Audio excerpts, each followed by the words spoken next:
بسم اللہ الرحمن الرحیم۔ اللہ تعالیٰ کی ان گنت نعمتیں ہر انسان پر مبذول رہتی ہیں۔ یہ نعمتیں اتنی زیادہ ہیں کہ ان کا شمار ممکن نہیں۔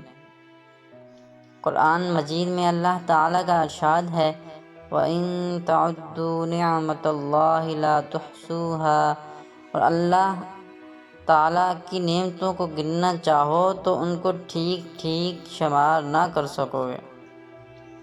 شیخ سعدی رحمۃ اللہ علیہ نے فرمایا کہ اگر دوسری نعمتوں کو چھوڑ دیا جائے تو صرف زندگی کی نعمت اتنی بے حساب ہے کہ ہر سانس میں دو نعمتیں پناہ ہیں۔ سانس کا اندر جانا ایک نعمت اور باہر آنا دوسری نعمت ہے، کیونکہ اگر سانس اندر جائے اور باہر نہ آئے تو مصیبت ہے، اور باہر آئے اندر نہ جائے دوسری مصیبت ہے۔ لہٰذا ہر سانس پر انسان کو دو نعمتیں ملتی ہیں اور ہر نعمت شکر کا تقاضا کرتی ہیں۔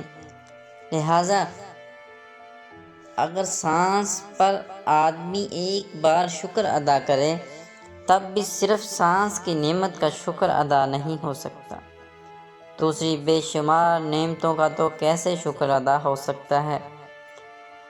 غرض اللہ تعالیٰ کی نعمتوں کا ٹھیک ٹھیک شکر ادا کرنا تو انسان کے بس سے باہر ہے، لیکن کثرت سے شکر ادا کرتے رہنا انتہائی محبوب عمل ہے، جس پر ثواب بھی بے حساب ملتا ہے، نعمتوں میں اضافہ بھی ہوتا ہے، اور اللہ تعالیٰ کے ساتھ تعلق اور محبت میں بھی ترقی ہوتی ہے۔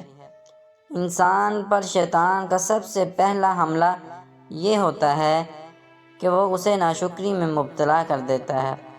قرآن کریم میں ہے کہ جب شیطان کو قیامت تک جینے کی مہلت مل گئی تو اس نے اللہ تعالیٰ کے سامنے اپنے اس ارادے کا اظہار کیا کہ میں آپ کے بندوں کو بہکاؤں گا اور ہر سمت سے ان پر حملہ آور ہوں گا۔ شیطان کی سب سے بڑی خواہش اور کوشش یہ ہے کہ وہ اللہ تعالیٰ کے بندوں کو شکر کی عبادت سے محروم کر کے انہیں ناشکرا بنا دے۔